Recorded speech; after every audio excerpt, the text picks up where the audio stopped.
how we're going to pay for education. That's one of the first questions lots of students ask. I want to say that I'm graduating in 2019 with my PhD in environmental engineering, debt-free. In 2010, I participated in the research experience for undergraduates with the Tampa Interdisciplinary Environmental Research Project, being coordinated by Dr. Trotz at the University of South Florida. And during this program, I was paired with a grad student who served as my mentor, and Kofi was my mentor. I met Kofi in 2010, and now I am a PhD student at the University of South Florida, following somewhat in Kofi's footsteps. We actually published a paper together, which I've been keeping tabs on because I've seen a number of people getting more interested in learning about some of the works we did. We actually looked at it was the oxidation of lipid vesicles with photocatalysis, and she did a really good job. And so it worked out really well. So fast forward. Yeah, a couple years later, I know, right? I was the graduate coordinator for that same REU program that I participated in years ago. So it's really important to build the pipeline, the STEM pipeline, and our advisors Guyanese, Kofi's Guyanese, and I'm also Guyanese. So it's really nice for me to see persons being interested and extending a hand essentially back to help other students along the way. I like telling the story that I'm the country boy from Short, right? That I went to a primary school that nobody heard of. So I came through the ranks. We came through the ranks, Shortville Primary School. I always wanted to go to Saints. I told my mom, I got to go to Saints.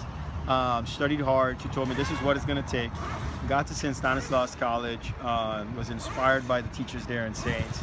Went from Saints to the University of Guyana. I actually quit UG probably a week into it. I didn't tell a lot of people that because I didn't really like what I was doing at first.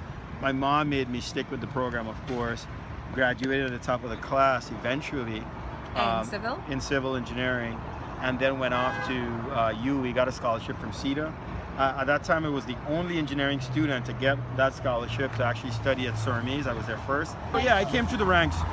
Primary school Guyana, secondary school Guyana, UG, then Surmise, went to Surmise, and then got the opportunity to do my PhD here in the US. So, most of my educational experience is really Caribbean-based and influenced by that.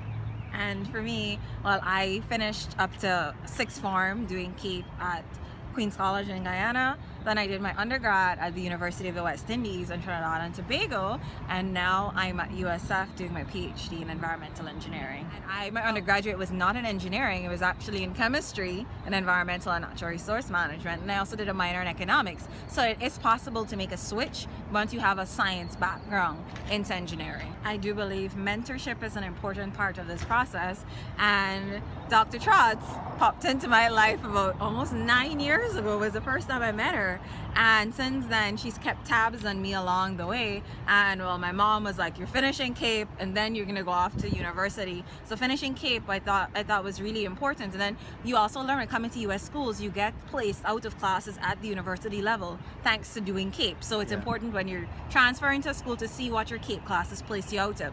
If you want to go the route of engineering and you're going to start from a natural sciences background, I strongly suggest that you do things like biology, chemistry, and physics. We don't put enough emphasis on physics, but it will come back and bite you in the behind. So do physics early on. And mentorship does not end, it's an ongoing process. So even as I'm doing a PhD and figuring out whether and what my future will look like, will it be solely in the realm of academia? Will it be in industry? Will it be some amount of consultancy? With a PhD, I do believe that you're not really put into a box, but you just have to take the time to figure out what are the core competencies that you choose to develop during this process and how you're going to apply them to whichever direction you want to go. And something I'm learning is that as a PhD student, or after getting a PhD, you don't have to do one thing for the rest of your life. You can choose to do multiple things. It's just about you taking control of the journey from the beginning and deciding what do you want your future to look like. The system here, especially at USF, where they spend so much time, especially in our College of Engineering, helping students plan. What do you want your undergraduate education to look like? What are the skill sets you need? How do I develop a resume? Your resume is a growing thing. How do you get connected to things like LinkedIn? That's how the rest of the world gets people, hire people. How you find job prospects, how you network. So I would highly suggest come to study at USF. I guess this is the beginning of the Caribbean Students Guide to Studying in the US, so part 1.